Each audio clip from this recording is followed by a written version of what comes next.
Most sexually transmitted infections are dropping across the United States, including Wisconsin, but syphilis, nearly eradicated in the 1990s, is slowly climbing. I'm NBC 26 Today's McLeod Hageman, traveling to different neighborhoods across northeast Wisconsin to learn who's most impacted by STIs, while also finding out that a lot of people don't show any symptoms. I set out to understand why some STI trends are going down, while others like syphilis are starting to make a gradual comeback. These are the latest sexually transmitted infection numbers for the state, with syphilis cases increasing 19% in 2022. Do you think that these numbers should be lower? Well, yeah, they should be. It's quite high. Yeah. Yeah. Sounds like people have been promiscuous. Some people in Green Bay believe the answer is obvious. Pointing to social media and more people using dating apps to hook up. I think it definitely contributes to this. But community experts believe there's much more to it than swiping right or sitting down to your computer and clicking your mouse. Don't be ashamed. Sex is normal. Getting tested is normal. If you're outside of a monogamous relationship, get yourself tested. Wisconsin DHS Syphilis Surveillance Coordinator Craig Berger says other factors play a role in the changing case numbers, like systemic racism, lack of health insurance, even the pandemic. I hate to bring up COVID, but during the COVID years, we also saw STI clinics shut down. Berger says Wisconsin's numbers are similar to national trends, with cases of chlamydia and gonorrhea dropping slightly, followed by a recent bump in syphilis. It's a similar trend in northeast Wisconsin's more populated areas like Brown, Outagamie, and Winnebago counties.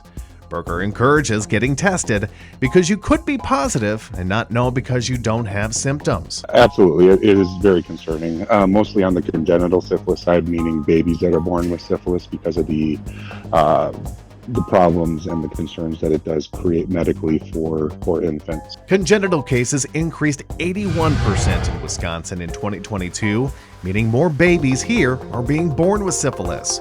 According to the state, there were 16 babies in 2021 and 29 cases the next year. DHS tells me more recent numbers are still being calculated. Because of the infection, they fail to thrive in the womb. Okay, and this would extend to all parameters. It's not just their length and height, it's even with their head circumference and development of their brain. Dr. Karen Lane is a pediatrician at Oneida Community Health Center and says, fortunately, she's never had to treat an infant for syphilis.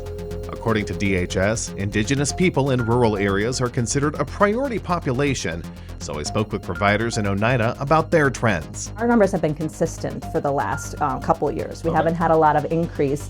We would love to see a little bit more decrease. Oneida Community Public Health Officer Michelle Tipple says during the pandemic, they made sure all patients continue to get the care they needed, while also offering resources to protect patients from STIs. In fact, she says they're planning to collaborate early next year with communities in Brown County to address those existing cases. That way we can come up with strategies that may be a little bit more effective in certain age groups. And Dr. Lane says she hopes the program will continue to curb cases of chlamydia and gonorrhea while eradicating syphilis altogether. I think it's really a great initiative that the community has right now to make sure our children and actually adults are getting protected. I have been speaking with Wisconsin DHS about the most recent numbers, and they say they should be released here in the next couple of weeks. Once they are, I will follow up and let you know. To learn more about numbers from your neighborhood, simply visit our website at NBC26.com. Reporting from Green Bay, McLeod Hageman, NBC 26.